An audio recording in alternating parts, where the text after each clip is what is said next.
And so this is a massive incursion on humanity. I really started it as a joke. You know, it's really easy when you know nothing. I'm Richard Gearhart. And I'm Elizabeth Gearhart. You just heard some snippets from our show. Are you thinking of starting a new business? Stay tuned. I'm Richard Gearhart, founder of Gearhart Law, full-service intellectual property law firm specializing in patents, trademarks, and copyrights. And I'm Elizabeth Gearhart, not an attorney. I help Gearhart Law with their marketing, and I own a podcast studio and help people start podcasts. Does your Fitbit collect data about your sex habits? And has big data collection gone too far?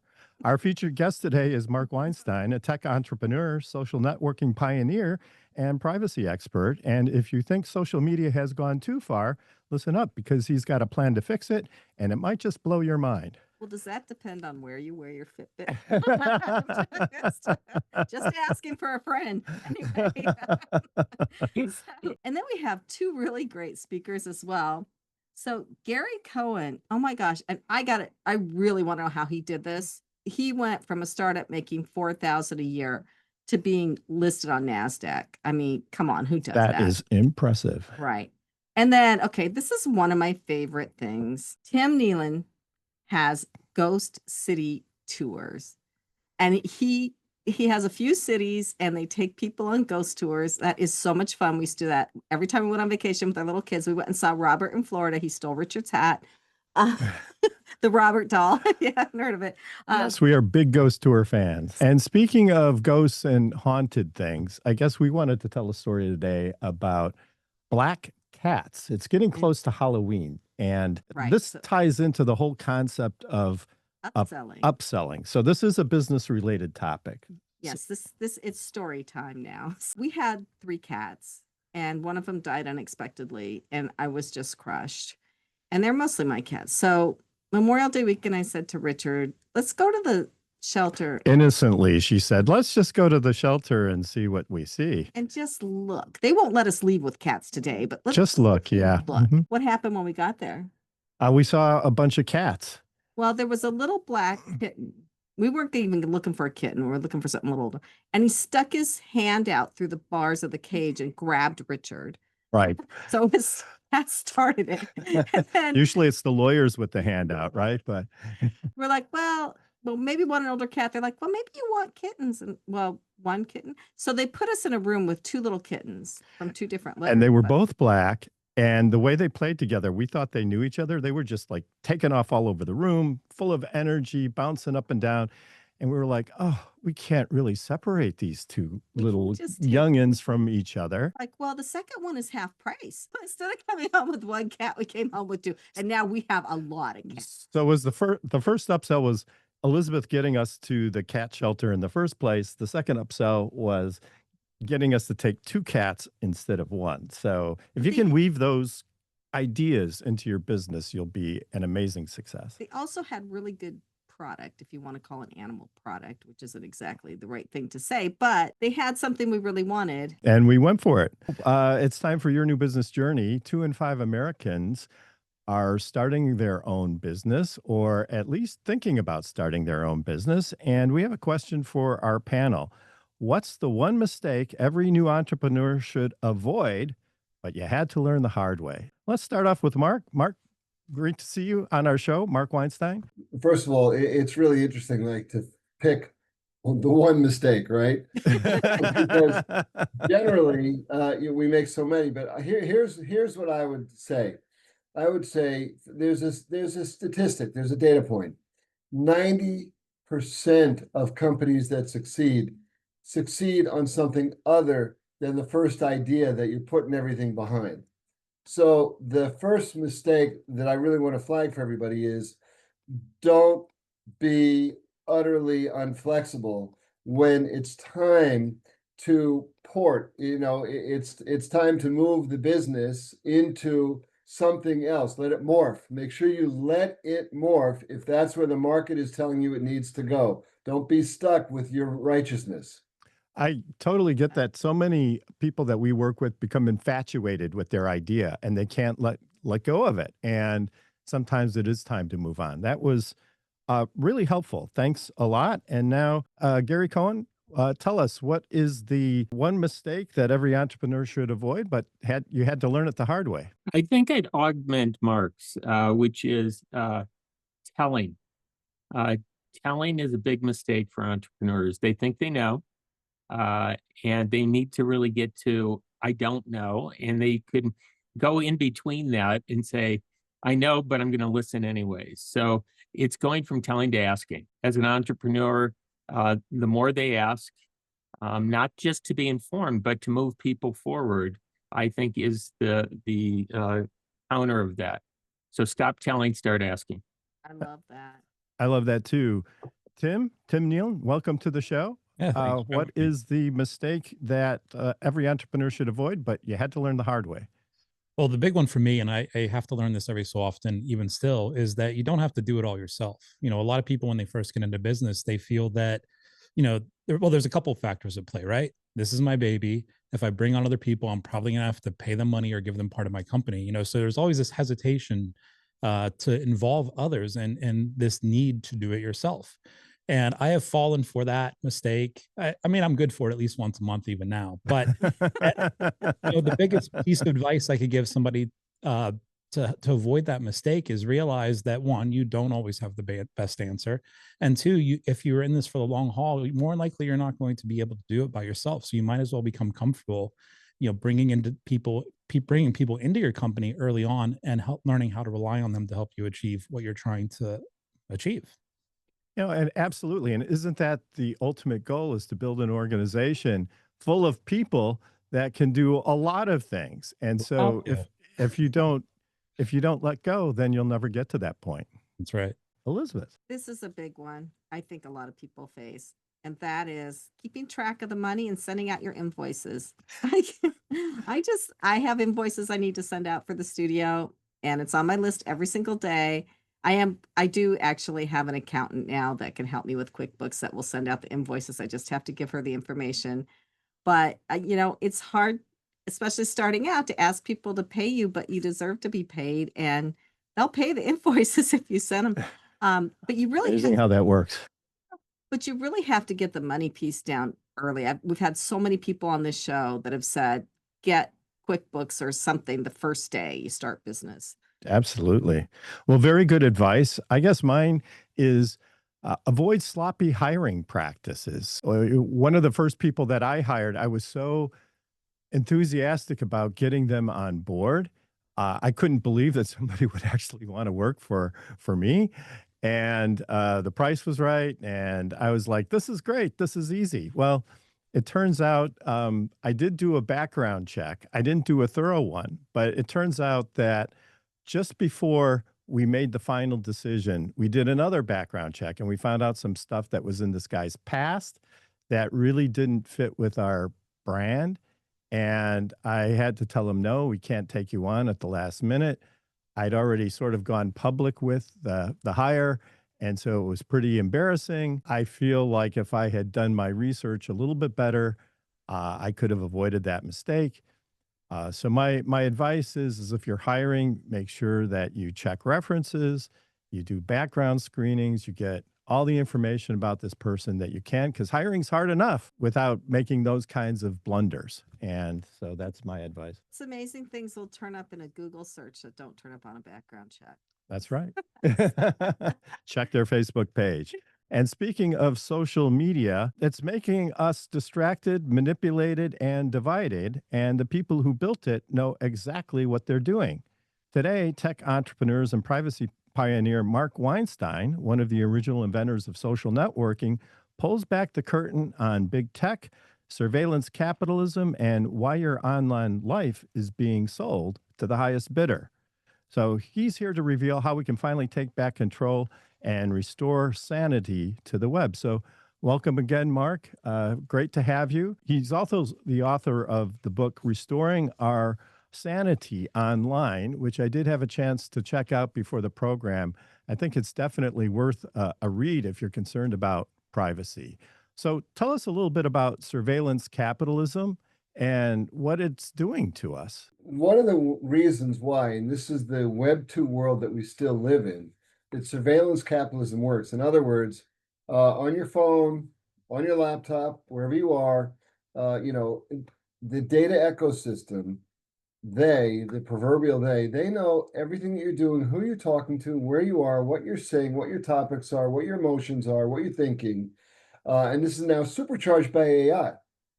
So, when you're looking at a news feed, whether it's on TikTok or X or Insta or Facebook or wherever you are, that news feed is also designed purposefully to addict you, to keep you there as long as possible. And the data is stunning, right?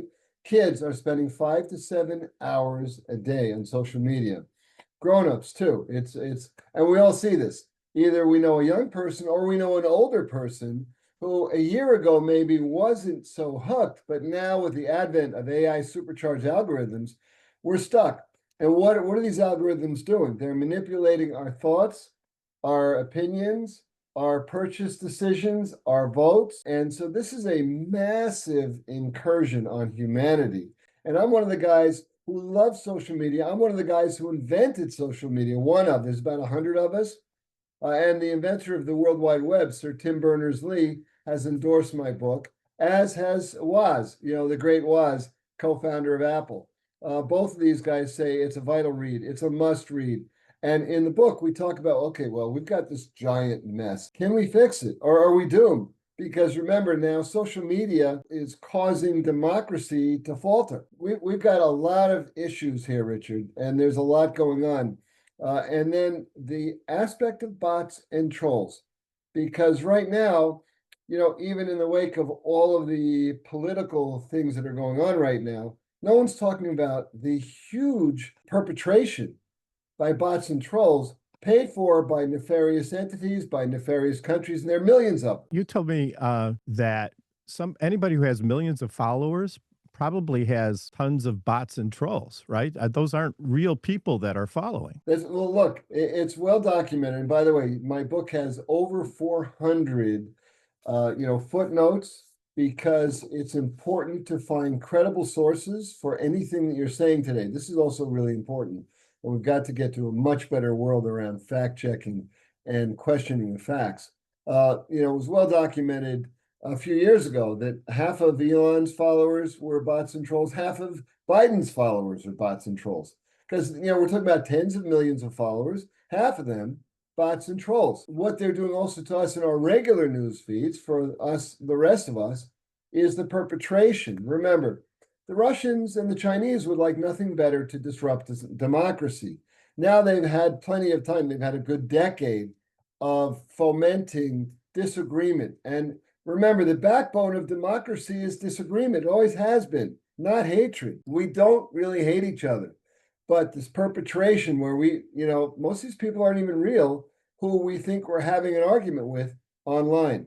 So there's a lot to fix. Now, there's a lot of things that are coming up to fix this stuff, Richard. There's a lot we can do. I'm just kind of wondering, okay, so all of this sounds really crazy and it doesn't sound good, but what does it really harm? I talk with my kids about these topics and they're like, oh, loosen up, Dad. It's not a big deal. So what if somebody knows what my favorite potato chip is?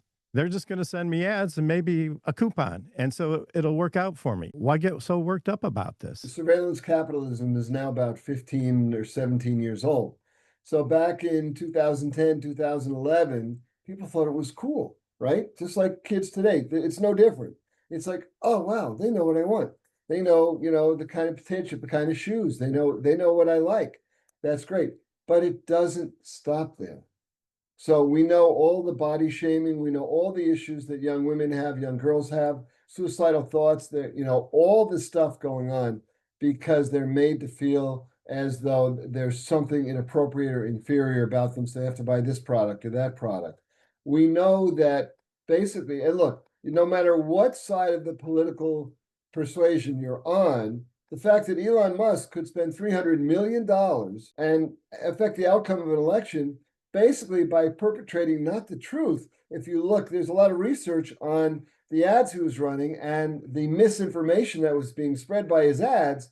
We have a breakdown in how democracy functions and in our ability to critically think And as I said, it doesn't matter if you're a liberal, a conservative, it doesn't matter who you are, what you think. And I'm a libertarian, just as putting that on the table. But we've got to be able to ascertain who is pushing this information into my newsfeed. Why? What's the purpose? Wouldn't it be nice if they said, well, here's something being put in your newsfeed because it's trying to affect your vote or your healthcare decisions or, your financial decisions. And it's coming from this or that. So, Richard, there's a lot at stake here. And unfortunately, a lot of our kids, don't realize it. Also, remember, kids up to the age and through the age of 13, and this goes back 30 years ago to the present, whatever they see advertisements, they think are telling the truth. Yeah. That's just how it is. And now we have to really fast forward our critical thinking teaching so the kids can now, because in the old days, it was just a potato chip ad. But now they're being fed so much information, more than ever in the history of humankind. I agree 100% with you. The algorithms show us what we want to see, reinforce our beliefs. The other side is evil. And then you go meet somebody who doesn't believe the same way you do, and they're not evil. They don't look like the devil. The algorithms or whomever is controlling that. It's not so that's the other thing is we blame it on the algorithms. It's not the algorithms. It's the people that are controlling it. There's people behind this. How do you stop it? And then I'm just wondering if some kid is getting bullied online, could you program your own bot to go back after the bullier so they leave your kid alone? I mean, there you go. Fight fire with fire, Well, right? Look, this is a great question. I talk a lot about good AI, and this is an AI, centric conversation today also. And I have a chapter on AI, because AI is really creepy with these relationships that we're developing, personal relationships with our AI friends, and the AI friend is just slurping data and pushing that up into the data ecosystem. So you can't yet program a personal AI to then sort of filter everything. But here's what we can do. We talk about, because the book is very much a recipe for the future, not a regurgitation of the past. There's enough of books talking about the past. We've got to move into the future, into what I call Web 4, because Web 3 doesn't work, and most people don't even know what Web 3 is, and don't worry about that right now. And part of that is for our kids, is user ID verification. Now, this is I'm one of the world's leading privacy guys. I've been against this for years, but for our children on social media, not for marginalized people, not for whistleblowers, we protect the anonymity of those people. But for our kids on social media sites, and that includes YouTube, and that includes, TikTok, and that includes, Insta, and that includes even X, where our kids are, we've got to make sure that anybody who's connecting to them is a verified minor, and that there's no grown-up or bot who is fraudulently perpetrating and manipulating them. We've got to protect. We've got to start with a good verification system. There's some countries looking at this, Spain, Australia. We've got to protect our kids first. That's the first place we go. What are some of the biggest privacy threats that people aren't even aware of? Well, first of all, and this goes back to the advent of surveillance capitalism, when companies like Facebook and Google realized that the way to make a boatload of money is to peek over your shoulder at everything you're doing, and then to target you with, ads and all this stuff. We have like a Fire TV or a Google TV. Is that collecting data from us and then sending it back to Amazon or Google, the programs we watch? And all the time. Look, if your phone is on and you're logged into Instagram or any Meta product, or you're logged into Google, whatever it is, your phone is constantly listening to you. Anybody can try this at home. Talk about somebody you haven't seen in a long time. Just have a conversation, not on your phone, just like with some friends around the phone. And then wait a day or two or 30 minutes or 10 minutes and see how long it takes for you to get some kind of suggestion about that friend or about that product, whatever it is you want to talk about. Just check it out, everybody. This is real. You're being monitored all the time. It goes into the data, what's called the data ecosystem. And that data is shared across platforms. And this is a massive problem. So, what's going to happen soon is data portability. The inventor of the web is working on this, data interoperability. So soon, and this is all coming, you'll have a pod you will actually control your data. This is really what the future is. And this is likely to be part of the FTC, Federal Trade Commission settlement with Meta. We're going to start to see some kind of data interoperability where you'll be able to pull your data off a platform, you'll be able to control it, etc. Wow. Mark, I'm wondering about compulsion. So this idea of how AI has led us to addictive behaviors with our phone and other media. I know my dog recognizes it because when I'm on my phone, my dog walks to the other room. It's amazing. But I also feel a compulsion, as a 63-year-old, and I have a compulsion to look at my phone, right? So we know other addictive forces in our lives are, numerous, how we medicate ourselves. What's happening on that front to help people with it as an addiction versus just, it's clever, I'm kind of hooked in, because there's a big distinction between those. Gary, that's such an important question. And it's not just first of all, we know that the screen is addictive, and it's addictive to a toddler. So if you have kids, right now, the first 2 years, don't let them see the phone, don't let them see a TV. And even there's certain countries now that are actually mandating that. But Gary, even as a 63-year-old guy, you're addicted more than ever. And here's why. This is the AI conversation.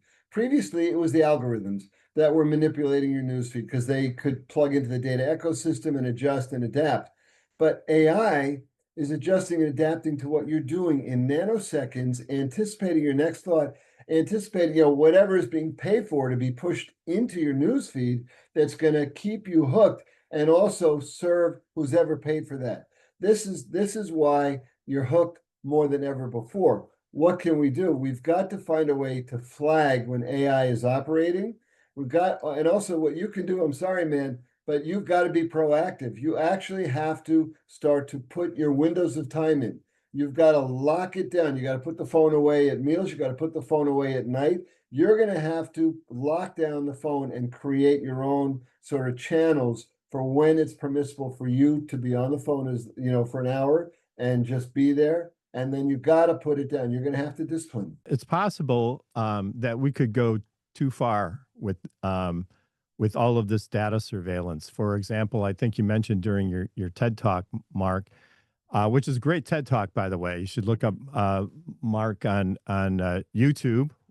You talk about China, for example, and how they have these surveillance capabilities, and they actually create rewards and punishments based on people's online behavior. And if you say the wrong thing about the government, you could be put in jail, or your kid could be denied access to a top school. And they're actually being much more direct about manipulating the population. And you like to think that we would never get to that point, but this is a boiling frog situation. At that point, people are getting fired for speaking their minds on social media right now today. Which is ironic because we're the country of free speech. But one thing I like to do, and I know this doesn't really work for everybody, I like to try to confuse them. So I put my wrong birthday into Facebook. So you get birthday cards on the wrong day. Oh my God, that's fooling them. Yeah, and I try to confuse my Kindle by ordering books all over the spectrum. I mean, I think that you're right.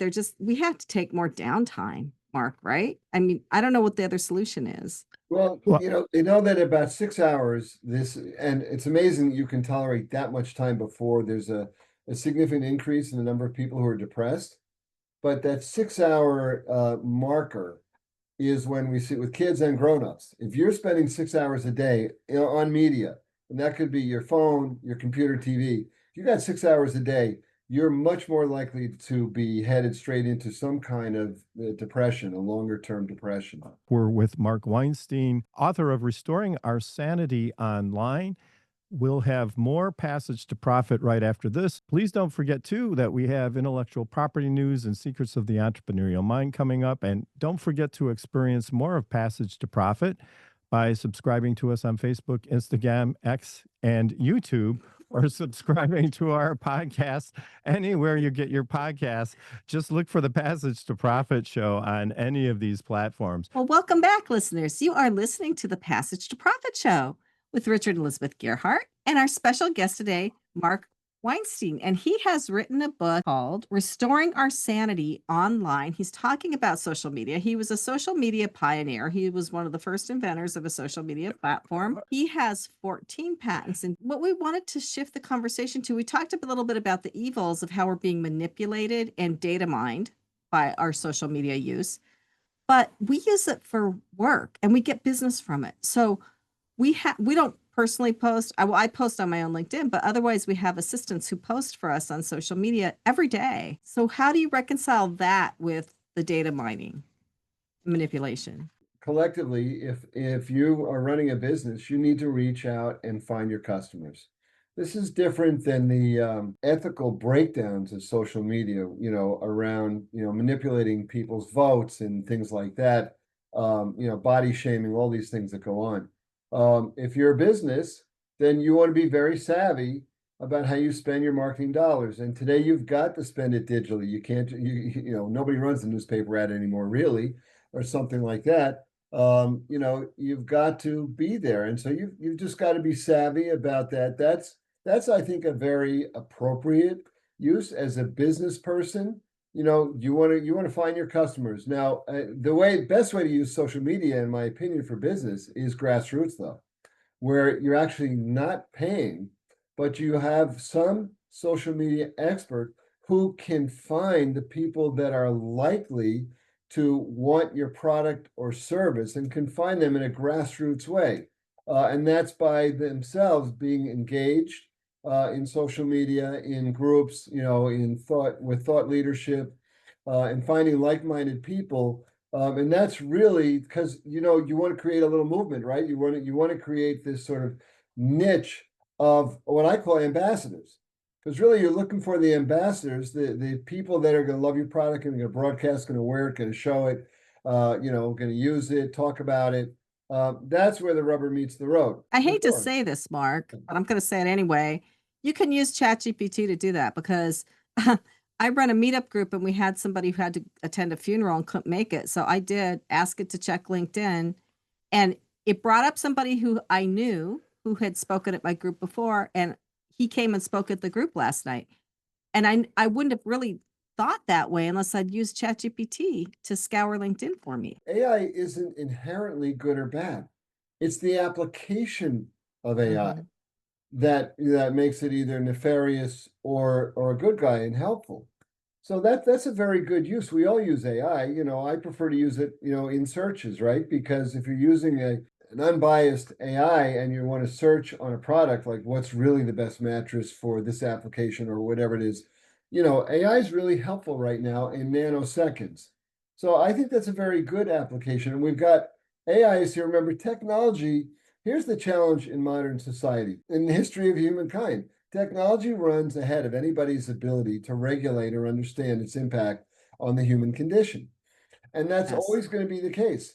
So now we're always playing catch up.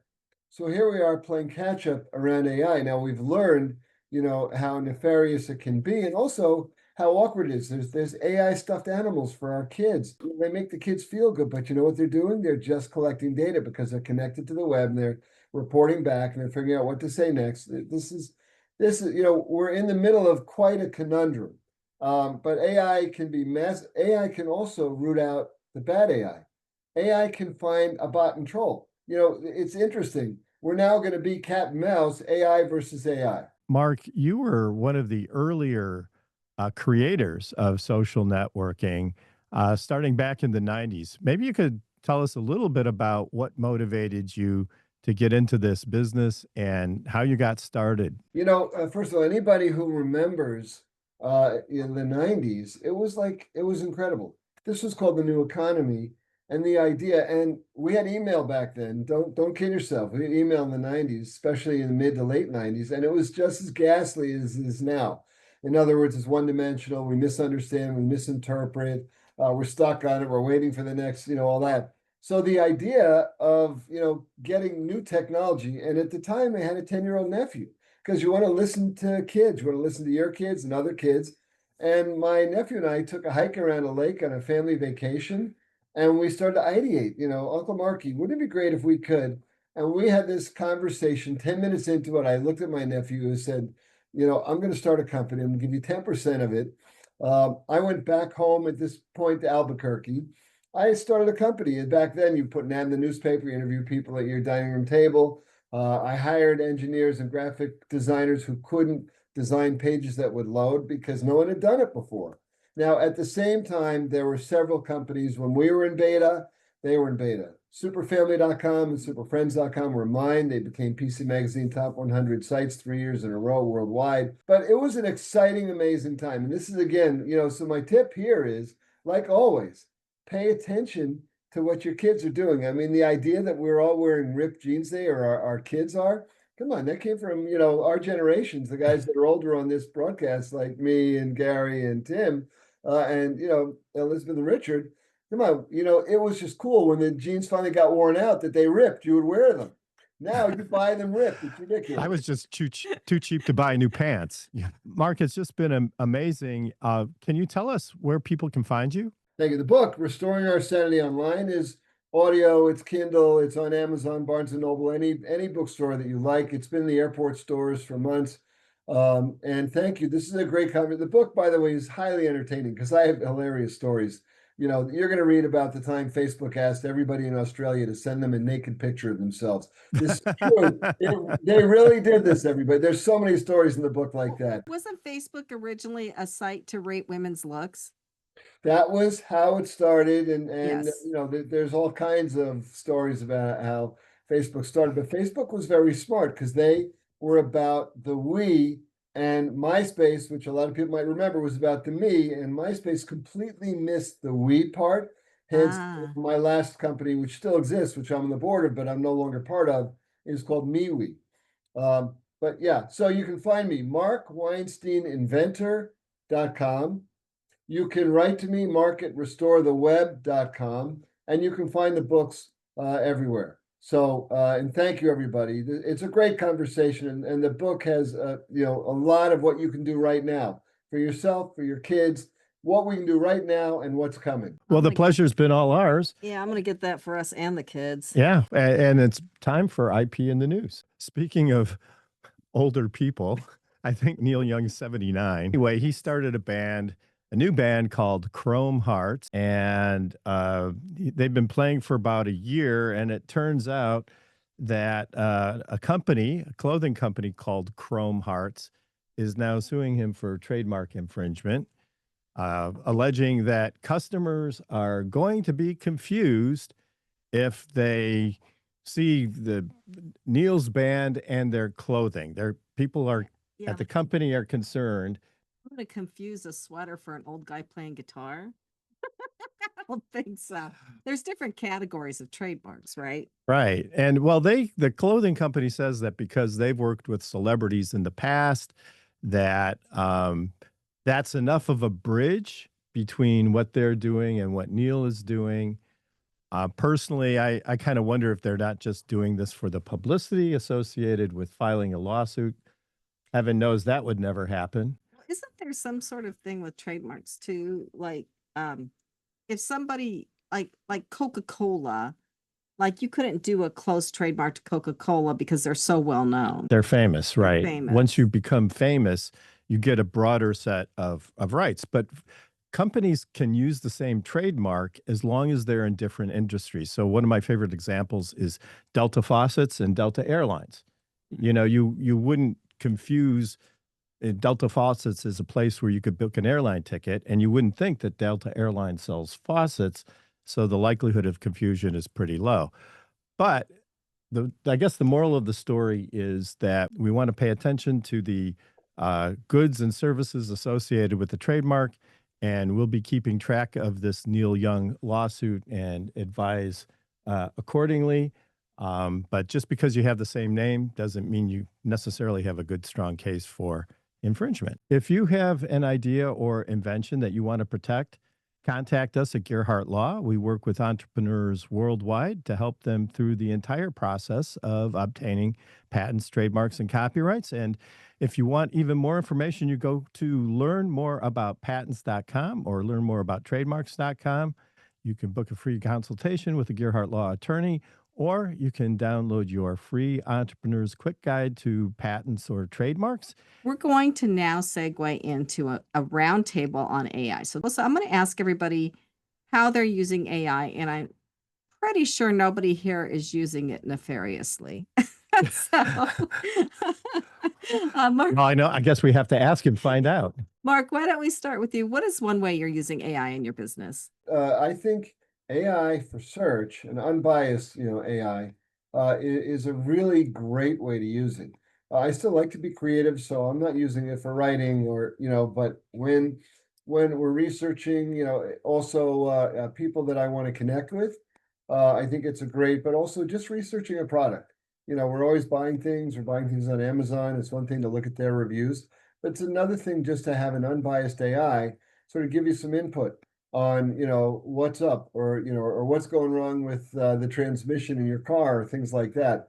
In the old days, we'd have to like get the search results and then sort of thumb through them. We'll, scroll and figure out which one it works. But the AI search is much more effective at telling you right now what mattress to buy, what's wrong with your transmission, whatever it is.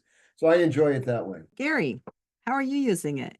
The way I do it in my business is all my calls have a transcript. Those transcripts are run through ChatGPT and with a prompt that says, this is what we covered. It goes back, it looks at all my past conversations with that person and says, this is where we're on track. This is where we're off track. These were the people we talked about. These are the things we're going to talk about in the next call based upon that. And what are the psychological underpinnings or coaching underpinnings that came out in the call, right? That is really smart. That's a It's great way to incredible. use it. Yeah. Yeah. Okay. Thank you. Yeah. Tim, how are you using it? On Go City, we're doing something very similar where we're able to bring in, AI to analyze all the data points, whether it's the data points from Google Analytics or, Search Console or a booking software. I mean, you name it. We have all that data running through OpenAI right now, and it's making connections that there is no way we would have been able to make on our own. I mean, even I like to think I have a pretty good brain, but there's no way I'm connecting all these data points. So, we're not really using it from a perspective of, hey, ChatGPT, write me this, or, go research this or whatever, even though there's a ton of value in that. What we've been doing is using it to analyze data to help us make better business decisions. I might be able to surprise you in a month or two. There is something interesting that we've been working on. Running actually electromagnetic energy readouts through AI and helping it make sense of it. It's actually really interesting stuff. Oh my Wow. gosh, that is Our awesome. daughter would be fascinated. She loves the ghost stuff. I love all these different uses. This is just, I feel like I'm doing a social experiment every week on this show. Everybody's using it for different things. It's really awesome. I just used it this morning. So I'm going to give my most recent use. I had my meetup group last night and we talked about ChatGPT 5. What else? And AI versus human and copyrights in AI. The way I used it this morning, we record everything on Zoom. I took the Zoom recording. I opened up the script editing software, edited some stuff out. I don't know if I should say that we got hacked in the meeting and somebody put a porn video in the middle of it. Oh my God. And so we were able to stop it. So I had to go edit that out before I gave the video to anybody else. So I did that into script, but then I can take the transcript from the script and I can throw it into ChatGPT, which I've kind of trained to talk like me. Some people have really trained their ChatGPT to speak in their voice. And I could say, do a summary email of this meetup that I can send out to everybody that came, including all the links to people's podcasts that they mentioned, all the software sites they mentioned. That would have taken me hours. This takes me an hour, maybe. The hardest part is that it's a long meeting, and the slowest part is downloading the data and then getting the corrected transcript and video back. Not yet, hopefully. Not yet. Passage to Profit is a nationally syndicated radio show heard in 38 markets across the U.S. And our podcast is ranked in the global top 3% of podcasts. We've also been recently selected by FeedSpot Podcasters Database as a top 10 entrepreneur interview podcast. So subscribe to the Passage to Profit show on Facebook, Instagram, YouTube, and on the iHeart app. And now it is time to find out. I have been waiting patiently to find this out. How Gary Cohen took a $4,000 a year startup into a NASDAQ listed company. Welcome, Gary. Please spill the beans. Spill the beans. Well, it's really easy when you know nothing. My business partner, Rick Diamond, and I started with, each of us put in $2,000, and the idea came to us. My roommate asked me to spy on his competitors at a trade show in New York because I was vacationing there. And I'm like, okay, I wasn't doing anything. I was out of school. And so I spent a day walking around this trade show, and he was selling the first computer systems. They were called predictive dialers, which predicts when a person's going to be free on the line so that the productivity of that caller who's placing the call is double, right? So huge innovation in the call center industry. And so by the end of the day, I had made up this story about, yeah, I'm going to the call center business. And I'm like, I sold myself. And I called a childhood friend. He and I had been talking about going into real estate or something. And I said, I think I have a better idea for us. And he goes, well, okay, we don't know anything about real estate. We don't know anything about call centers. So that was the launch. Literally just made up in the air one day. And then we started using my roommate's technology, telephony. And we knew nothing about the industry, and there were competitors out there, but they knew nothing about the technology. So that gave us such leverage on them that places like Dun & Bradstreet and IBM signed up with us just because they didn't understand how we could be so productive and so not knowing about what we were doing. And eventually United Healthcare hired us because we didn't know what we were doing, because they had a hiring freeze on. And they said, we're going to use you, and we're going to use you because you have no bad habits in this call center business. And at the time it was telemarketing, right? And we're going, yep, that's true. We have no, bad habits because nobody trained us. We're going to train you to do it well. And we were insourced, and we hired people, brought them over to their offices, and they taught us how to do it. And it was one step after another. And as we grew, we needed money, and we didn't have any. So we went to the government for money. How do you do that? We had jobs, lots of jobs. And so the first town offered us, I don't know, $250,000. And we did the deal. And then the next town, we got a little smarter, and then it was $1 million to open up a call center. But this was the trick. I just thought it was funny. We started getting frustrated that we get this money from the government through economic development, and we'd have to pay taxes on it, which seems so insane. The government's giving you money, and then they well, tax it's like you taxes on it, right? on Social Security payments, right? Yes, it just makes no sense. So we started getting clever, which was we had them lease back everything we needed. So we'd have them buy the computers, and we'd lease it for pretty much $1 a year until 5 years goes up, and then we buy it for $1 back from them. So the community would actually hold the assets while we were using them and depreciating them. And then we didn't need to collect that money. And so that's how we built our call centers. Canada gave us $15 million to open 3 of them, because by that time we were hiring thousands of people. In a year, we had about 2,200 people. And of that, there's like a segment of the population that rotates really quickly, about high turnover of employees. But that's like 25% of your people are turning over at like 500%, 800%, while the rest are solid in there for years. How do you react now when you get a call from a telemarketer? When I left the business, I was one of the lead lobbyists in the industry against anti-telemarketing legislation, just to put that out there. And I put myself on the do not call list, the do not mail list, mark spam on all of the calls. I don't take them. And I also know that when you get a pause and somebody's not there, is the predictive dialing system not working? The last thing you want to do is hang up, because it triggers the next call. It'll call you back in about 20 minutes because you hung it up. So it's better to wait and then say, take me off your list. Did telemarketers always have scripts? Is that something that was there from the time you started, or did that evolve over time? When we entered, they had scripts, and then they had the flip books and stuff that was all manual. We were automated, so our scripts were, as they went through the script, yes, no, maybe, and then it would change the dialogue. Nowadays, I understand it's been 20 years since I've been in the business, but they're using AI. It's prompting based upon the algorithm of how the customer or prospect is speaking, and it's giving a really custom response for the agent. And I'm hearing that even the agent could be AI as well. I just was at a meeting in which this group was showing me how they were doing.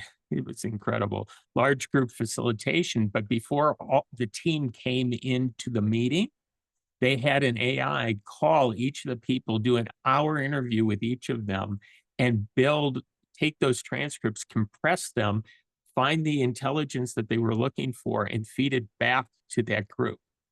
And so they're basically doing the same thing in the call center world. Is it unrealistic to think that companies calling on prospective clients would use AI then as a way to target the right clients? And then I guess in line with what you're saying, also develop maybe a custom script for certain classes of prospective clients? Yes, and going to what Mark was talking about, I was hearing Sam Altman talk about how the ways to secure your bank accounts and all of that information is really not secure if you think voice is the way.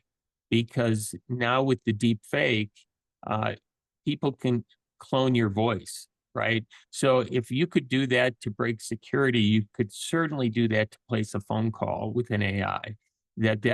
That caller sounds just like anybody you want them to sound like. So right now you're doing CO2 coaching, and here it says that you're helping executives clear their minds, break through obstacles, and achieve extraordinary success. That's really cool. Can you tell us a success story of someone you worked with without saying their name? This person was burned out. They were building an incredible software company and facing all the challenges, the people challenge that we heard at the beginning of the show, hiring the wrong people, all of that. And first it was, how do I help that person find their time? How do I get them to get their time back? Because when people are burned out, it's usually because they don't have time. And they haven't figured out how to move the work away from them, move to a leadership position versus a doer position. And often this is a transition entrepreneurs have a hard time making. They're so good at doing, they have a hard time giving it up. And so we moved him into that leader role, hired talented people around him, and talked about all the things he needed to know about developing that. Oh, there's so many pieces to the story, but he started doing strategic planning with our firm, and we built a plan. He said in one day he made $45 million more from that work that we did, which clearly didn't cost him $45 million to get there. He sold the company, I can't say for the numbers, but it's hundreds and hundreds of millions of dollars. And all within 5 years of that meeting saying, I'm done. I'm burned out. Because at that point, he just tell me how I can get this thing sold. It was helping him find his own strength that he had, and then using that strength to help him find the time, organize his business in a way that makes sense to him and all the other employees and the great team that he surrounded himself with, and then created a way to position the company for somebody else to want it. We're with Gary Cohen. He is the co-founder and managing partner of CO2 Coaching. Sounds like he's getting pretty good results so far. So kudos there. One of the things that we talked about on our pre-call was that the concept of how do I keep people on the hook versus putting me on the hook, right? So I think this dovetails nicely with your story about moving from an entrepreneur role to a leader role. But what are some of the techniques that an entrepreneur can practice to implement that? I'm working on a book called On the Hook. And the idea, it's an allegory, and it talks about how somebody walks into your office, right? and says, this is what I'm going to do. And they're very excited. And they tell you, you ask all the questions you have to assure yourself that they actually know what they have in mind and that it's clear. But it's not to convince you. It's just to make sure they're clear-headed about what they want to do. Most management learning is you give them affirmation. Yeah, that sounds great. Oh, that's a great idea. However, it takes away the hook. It puts you on the hook and takes them off the hook. Why does that happen? Because as soon as you start giving them affirmation on something that hasn't actually accomplished anything yet, you're basically saying, I agree with you. And once you agree with them, you've become on the hook, because if it doesn't work out, they're coming back to you and they say, it didn't work, but you agreed that this was the right way to do it. So right? let me ask you, what's the difference between that and giving authorization to move forward, right? So if somebody comes in and says, I've got this great idea, I say, yeah, it's a great idea, go for it. They're also asking permission to utilize the company resources, right, to work on this, and so they need that. So how do you kind of untangle those two ideas? Yeah, thanks for that insight. It's true. And this is a place that leaders have a hard time, particularly at the beginning stages of entrepreneurship. What you find, though, is most companies have role and job descriptions for people. Those are the things that have already given that authority to that employee. And somehow it's overlooked by both parties, the boss and the employee. You don't need to give them permission. They have it. You granted it when you hired them, when you gave them the job description, when you gave them the roles of authority that they have in their role. So when they come in, they're actually looking for your permission. And what you don't want to do is give them that permission. You want to say, wow, you sound like you've thought this all through. You're really excited about it. And I'm looking forward to seeing how it all turns out. And they don't want to accept it because they know, they feel the tension that now is on them. But I thought, what would you do if you were in my place? Might be the comment. Well, it is not my place. I hired you to do this job. You're really talented and really smart, and I believe in you and I trust you. So I'm looking forward to seeing the results that you accomplish by executing on this. When they come back and it's done really well, you go, wow, that's fabulous. And think about it. In their heads, they're not thinking you gave them permission anymore. Now they can actually take in the appreciation of what you gave them. And I'm telling you, almost it's very hard for me to think of a company. I've coached within 300 companies over the last 20 years. It's very hard to find one that didn't have this issue. It's amazing how it's just insidious. Nobody's really labeled it in the management world. It just sits there and then they come up with all these fancy ways to trap people, as opposed to having them feel that sense of ownership and burden of what it means to feel like an owner of a business, which everybody on this call knows that feeling. Well, that's a tough one, because I will say in Richard's law firm, I mean, sometimes I scream and yell at him that I want to do things my way, marketing. Anytime there's a problem, it's his fault. And everybody comes to him to solve it. And they don't bring solutions. They're just like, Richard, what are you going to do about this? And they complain. I wouldn't quite put it that way. But I agree. I think, being able to instill a greater sense of responsibility in the team has got to be a positive thing. It's an interesting technique. And so you've tried this with, with your clients, and what kinds of results have you It's achieved? just fun. It's really fun. Well, at first, what I'll say is I'm writing the book because it takes so long to convince a client how to do it.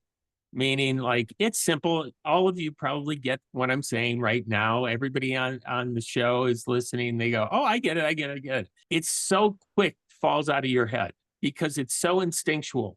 I want to be positive. I get the kind of visceral high from giving advice. I'm a coach. I love advice giving, please, right? However, I know I'm a coach and I'm not leading the person.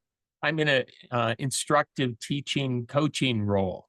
And that's very different than a leadership role. Okay. And so what I found was over a course of a year, people will make this adjustment. And before long, they have so much time on their hands, because what happens is people no longer come in for permission because they clearly know they're not going to get it. And so all those people who are lining up at your door aren't at your door anymore. They're just doing the work and they're owning it, and you're starting to see the results. And we see that in most all of our clients, and they eventually get it. Trick is, how do you get it quicker?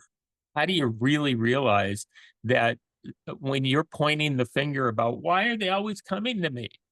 It's because you keep giving the advice. You keep wanting to answer the question. The simple, silly one is somebody comes into your office and says, hey, I can't figure out how to use this printer. And you're like, really? That's why you're coming to see the CEO of the business? You can't, and you do know how to fix it, by the way, as the CEO, because you had to do it at some point, especially if you're starting small. But instead you say, where else might you find that? Right? And they go, well, I could ask ChatGPT. Next time you don't have to bring that to me. It's just a silly example, but it's like there are so many places where people can find the answer other than you, and they're responsible for it. So make them responsible. Have them feel the hook, the tension, the ownership. Well, I have followed that track for sure. So I do.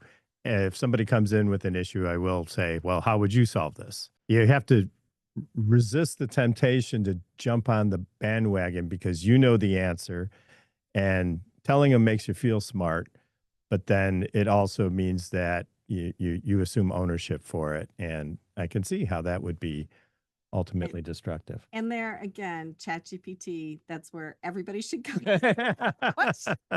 Somebody asked me one during the meetup last night. I said, well, why don't you ask ChatGPT? So anyway, thank you, Gary. That was really a great story and great advice. Gary, how do people find you? CO2coaching.com. They can type in Gary B. Cohen. That'll get them to me. Although they might find a baseball player who has the same name. Now it is time for ghost stories. Yay! I told Tim Nealon he has to tell a ghost story on the show. Welcome, Tim. Tell us about your ghost tours business.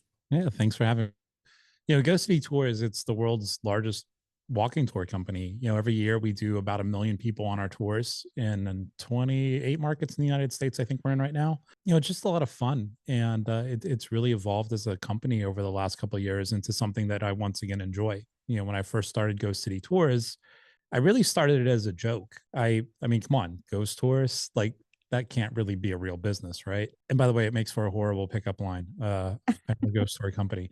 But what happened, I met two guys. I moved to Savannah, Georgia. I met two guys who were really great tour guides, but they were horrible business people. And up until that point in my life, I had spent the last 10 years running a marketing and web design company. So I had this idea like, hey, I'll start a company. I'll build this thing up. You guys come work for me, and you're going to make more money working for me than you do on your own. And they did for some reason. I still don't really totally understand why. And, it was just something I was doing in my spare time. And in the second month in business, where I think, maybe I was running a couple of Google ads at the time, or, maybe some Facebook ads, maybe, we did, almost $200,000 in that second month without even trying. And, at the time, our profit margins were like 87%. So I thought maybe there's something to this.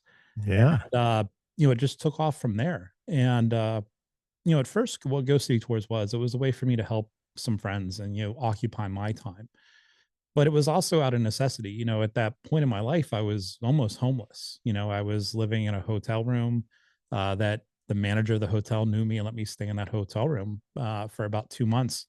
So for me, it was really just, I don't want to live this way anymore. I grew up without a lot. I appreciate everything my parents did, but it was my time to get rid of that bad hand and finally turn my life around and get something going. And that's where Ghost City Tours came from. So, it's morphed over the years quite a bit. The point where I think we've been in business 14 years, going on 14 years. Wow. Mission's really changed a lot. At the beginning, if I'm being completely honest, I just needed to make money.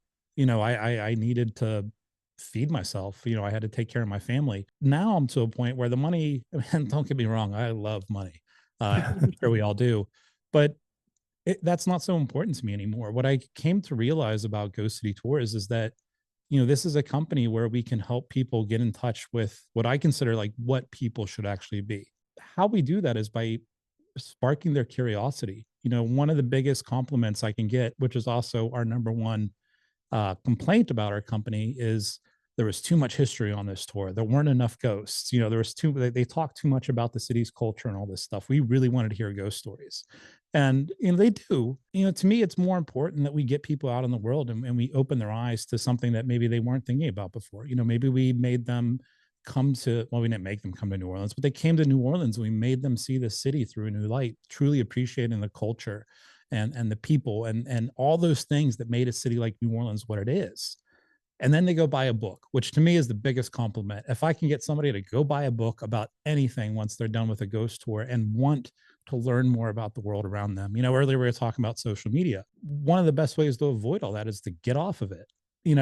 Go out, explore the world, take your family for a walk. And that is what, Ghost City Tours has really become over the years. It's been our vehicle to help pull people away from those screens, get them out into the real world and find that curiosity that human beings innately have, and if it takes ghosts as the catalyst to help them get out of that zone, that's what we do. It's been, very enlightening to see the impact that just ghost tours can have on people. Do you believe in ghosts? I do. There's no way that I can't. We part of what Ghost City does is we haven't done them for a few years, but we hold nationwide ghost hunts where we'd find famous haunted locations across the country and we'd rent them for a few nights. Think, Mansfield Reformatory in Ohio or the St. Augustine Lighthouse. People would come from across the country and, ghost hunt with us for 2 nights. And I have seen some stuff that would blow your mind. I have heard stuff. Like what? Come on. You should have one thing. Yeah. Elizabeth's chomping at the bit. This is her thing, I mean, you name it. And I've seen it before, everything from shadow figures, those figures that look like people, shadowy people walking across hallways, to full body apparitions where, we're walking in an abandoned hospital with a group of people and some semi-transparent lady walks out in front of us with a hospital gown on and walks into a wall. Now those things don't happen very often. Don't let the TV shows fool you. If you see a full body apparition, that's pretty damn rare. But the idea of being able to go into these haunted places and actually talk, and I know it sounds crazy, especially if you don't believe in these things, but to be able to talk to them and have them answer questions for you, there's no way I can't believe in ghosts after all that. Yeah. I mean, did you start out not believing in ghosts and just really thought of it as more entertainment and then became convinced? Or did you always have this spiritual side? I thought it was stupid. I grew up not far from Gettysburg, Pennsylvania, and I've always been a huge history buff, especially when it comes to the Civil War. And I would go to the Gettysburg battlefield very often to hey, I want to see where this guy was and, where this happened. And one night I was hanging out at a place that a lot of people are familiar with in Gettysburg. It's called Devil's Den. And I was hanging out with a park ranger buddy of mine. Off to our right, there's a field called the Triangle Field. That night, there were people walking through the field with flashlights. And I got excited because I thought I was going to see people get busted for relic hunting. So that's what I thought they were doing. And he's like, no, they're looking for ghosts. And I remember in my head, that's the stupidest crap that I've ever heard of in my life.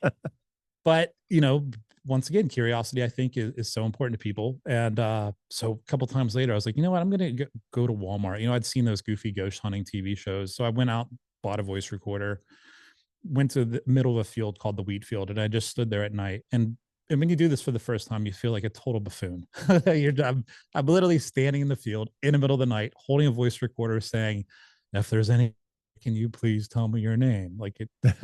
But I got a name and it was as clear as day. It was a guy, it said George. And I know, it wasn't an auditory pareidolia kind of thing. Like it really was a man saying George. And at that moment, I'm like, holy crap, like there is something to this. Like what is and to this day, I still can't explain it, but there is something to it.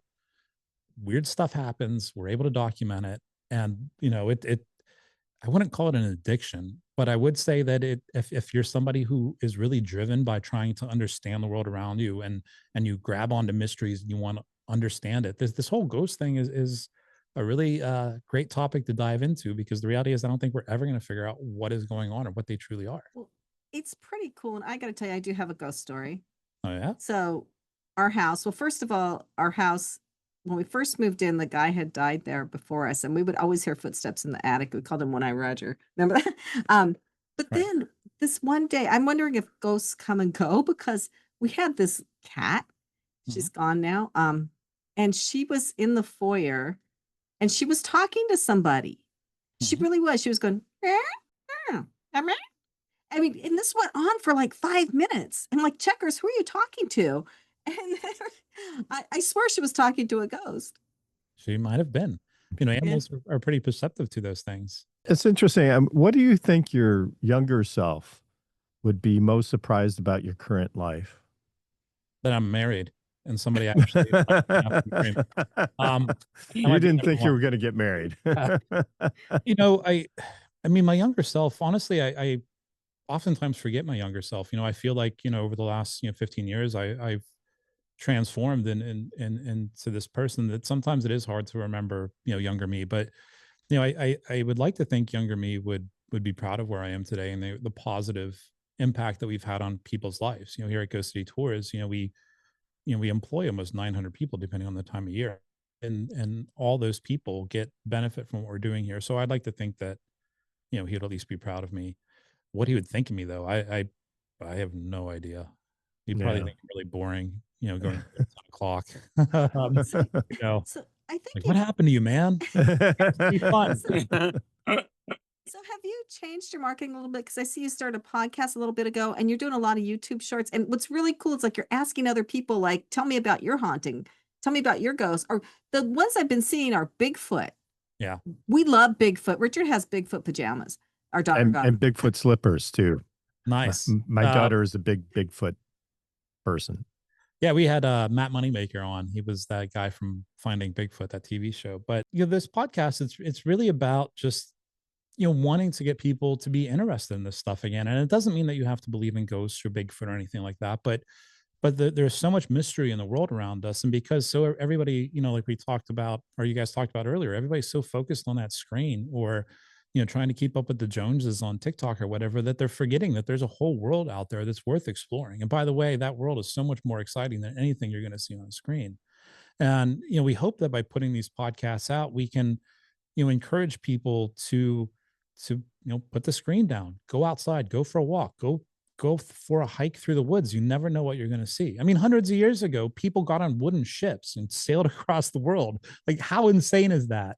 And now we can't even get kids to get off the damn couch half the time. It's a crazy world we're living in. So, everybody has to have, like I said, the reasoning. And with us, it just happens to be ghosts and Bigfoot and these crazy, cryptozoology things. Those are the catalysts that we throw out there, we use to hopefully get people engaged and get them to find that curiosity, that childlike curiosity that's still in all of us, I think, just begging to come out.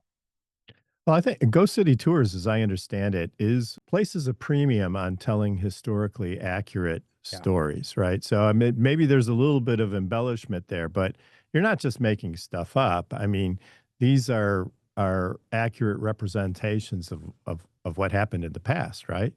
Yeah, I think that's one of the biggest reasons Ghost City Tours has been so successful. I mean, when we started this company, I mean, the average ghost tour company in America, it was like a $50,000-$75,000 a year company, single market. They weren't really run by business people. They were run by, just somebody who enjoyed giving tours of their city. But when we came on the scene, because I was a history buff, it was very important to me to make sure that we did the research. So we spent a lot of times in, historical societies. We knocked on doors and talked to the people who lived in these homes that were rumored to be haunted. And we got the real story. And, the first couple of years, we took an incredible amount of hate from other companies because we're essentially crapping on all over their stories. For years, they've been telling people that zombies are eating babies in graveyards. Like, it's just stupid nonsense. And we came onto the scene and said, no, that is not what happened. But by the way, this happened and it's actually more interesting. We essentially ruined their tours for them. So, but I feel that, for somebody, anybody that is telling other people's stories, especially people who are no longer with us, these quote unquote ghosts, we owe it to them to tell the truth. It's not fair to somebody that is no longer with us to be able to make lies about them or spread misinformation about them in an effort just to make your tour spookier. It does nobody any good. And in my opinion, it's very disrespectful to the city and the culture as well. You have to put that extra effort in to find out the truth and make sure that you're telling the truth. We are no fans of revisionist history here at all. I do think people like history. I mean, there was that TV show Drunken History. Well, I think in that case, it was like, people like alcohol. And by the way, it's like alcohol, those people's goofy behavior was what brought people in. A lot of those people who turned into that Drunken History show, which I was one of them, they might have not done it because they wanted to hear about, Charlemagne or something. But you got this character, a tour guide, acting in a goofy manner that really brings them in and gets them interested in history. And I wish more people were just natively interested in history and all that. But, sometimes we have to use hooks to get them in. Yeah. So where do people find you if they want to reach out? Yeah. I mean, if you want to learn more about Ghost City Tours, it is just ghostcitytours.com. And, same for all the social platforms as well. If you go to any of them, you'll find Ghost City Tours. I was just saying, me personally, I'm actually a very boring guy. I work, and when I'm not working, like I mentioned earlier, I have that reptile conservation center. Mhm. So if you just looked at my name, Tim Nealon, you're probably going to find the reptile conservation center stuff first, especially on Instagram. But that's me. And that's awesome too. Great. Thank you. Now it is time for Secrets of the Entrepreneurial Mind. So Mark Weinstein, author of Restoring Our Sanity Online. Do you have a secret you can share? The secret is really, first of all, everybody has a good idea. So if you have a good idea, you're not unique, okay? Because almost everybody I've ever met in my life has a good idea. It's just what happens. We think of something, oh, wow, wouldn't it be great if, or wow, here's a good idea. Turning that idea into reality is magic. It's where the rubber meets the road. It's the hardest thing you'll ever do in your life. But here's the key. If you decide to take your good idea or somebody else's good idea, whatever, wherever you get it, and turn it into reality, and you believe that you're right, then it really is a good idea, and there really is a marketplace for it. And also that it has some sort of ethical grounding so you can really feel good about it. I always like that piece. Just make sure you feel good about it. It doesn't have to be ethical. I mean, look, ethical, like, you don't have to be a do-gooder, but make sure, you're actually providing value, a service or a product. Don't stop. Here's the thing. So many people are going to tell you, you can't do it. Here's why, you don't know how to do it, whatever it is. It's wrong, it's bad, whatever it is. As long as you believe, go for it and keep believing and stay positive. And if it's your best friend or your mother or whoever it is, or your partner, even if they're naysayers, if you believe, stay the course and do your best to surround yourself with people who also believe or nurture and support, give you positive reinforcement. Now, when you stop believing, then stop doing it. So that's also important. Don't be so invested in your ego that, I can't stop because people or the world, everybody's going to look at me like, no. The smartest thing you can do when you stop believing, if you stop believing, is to stop, because that clears the space for something else to come in, and everything you've learned will be of value. Thank you. That was great. Gary Cohen with CO2Coaching.com. What secret would you like to share? I don't know that it's a secret, but it's something that I've learned along the way that I share with all my clients, which is leaders need to walk the ridge line. And on one side of that ridge line is humility. Okay. And too much humility doesn't work if you're leading. Okay. But the opposite side is ego. And too much ego, nobody wants to follow you. And so the trick, and it is a trick, is to stay the ridge line. Because when things are really not going well, you want to stay in that humble place. You're never going to get the teams to come along with you and be engaged. And when things are really working well, and I've seen it in way too many people, including myself, when it's just like you're just kicking it, your ego takes over. I can do no wrong. And that's usually when all the wrong begins. For me as a coach, I am constantly working with my clients to stay on the ridge line. And this is how it shows up. When the ego shows up, I become stupid as the coach. And what I have to say, I'm a lifelong learner. So I know more today than I did yesterday. Okay. Because I just keep devouring more information. So how is it that I became stupid overnight with this client, right? It's because their ego took over. And I have to tell them this before it happens, because otherwise they don't listen. So early on in the coaching, I say, this is going to happen eventually. And I want you to know what's happening to you, because you will not want to hear anybody when the ego takes over. Right. So it's kind of staying in that balanced place of just knowing you're enough, not too much, not too little, enough. That is great advice. Again, I get so much out of this show myself. I love doing it. Okay. I'm feeling inspired. Okay. Tim Nealon, GoCityTours.com. What is a piece of advice, a secret you can share? You know, I don't know that there's too many secrets anymore. I mean, with AI and everything else, you find you want to find out. But I do think, you know, if there is a secret that might not always be apparent to first time entrepreneurs, and I hate to, you know, borrow part of your other guys, your answers as well. It's developing the right mindset. You know, I see a lot of these younger kids coming into the entrepreneurial business space, and they have this idea that, you know, it's going to be easy and people will give them things, and, you know, everybody will tell you how great you are. And when that doesn't happen, they feel, you know, beaten. And that's really sad, because the reality is any of them could do it. I mean, if I could do this, you guys can do it. Come on.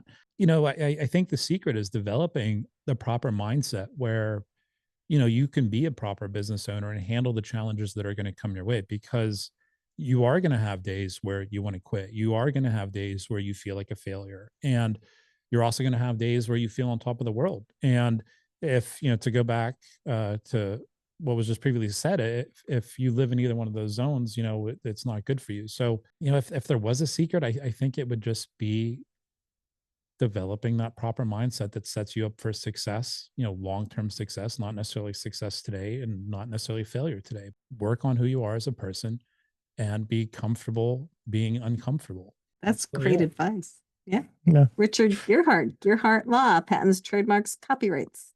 What is your secret? Well, I'm just going to kind of tap into what everybody else has said here. I think you want to cultivate a mindset of decisiveness and continuous action, right? You need to keep the energy level high. And I find lots of times when I'm down in the dumps, I'm not feeling my best. Lots of times it's because I've been putting off decisions that I need to make. So it's not always the best time to make decisions when you're down in the dumps. But if you can make a few small ones, I feel like sometimes that helps me get my momentum back. And then gradually I can climb out of those doldrums and get back to an efficient level of operating.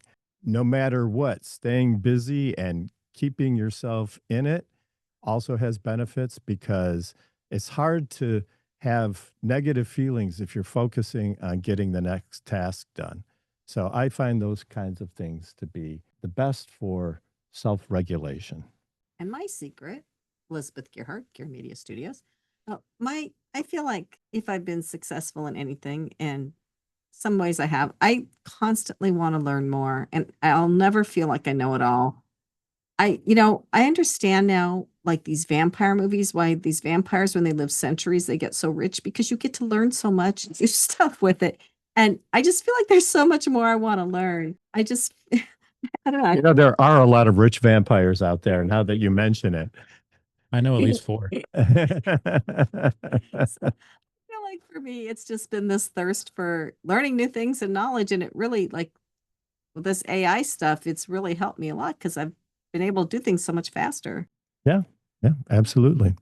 Well, that's it for us. Passage to Profit is a nationally syndicated radio show appearing in 39 markets across the U.S. Thanks to the Passage to Profit team, our producer, Noah Fleischman, our program coordinator, Alicia Morrissey, and our studio assistant, Risakat Busari, and our social media coordinator, Carolina Tabares. Look for our podcast tomorrow, anywhere where you get your podcast. And our podcast is ranked pretty high. It's in the global top 3% of podcasts, according to Listen Notes. And we've also been recently selected by FeedSpot Podcasters Database as a top 10 entrepreneur interview podcast. You can also find us on Instagram, Facebook, and X, and also on YouTube. And for all of your patent, trademark, and copyright needs, our firm Gearhart Law offers free consultations. Contact us at gearhartlaw.com. And while the information provided during this program is believed to be correct, never take a legal step without first checking with your legal professional. That's it for us. We'll see you again next week on Passage to Profit.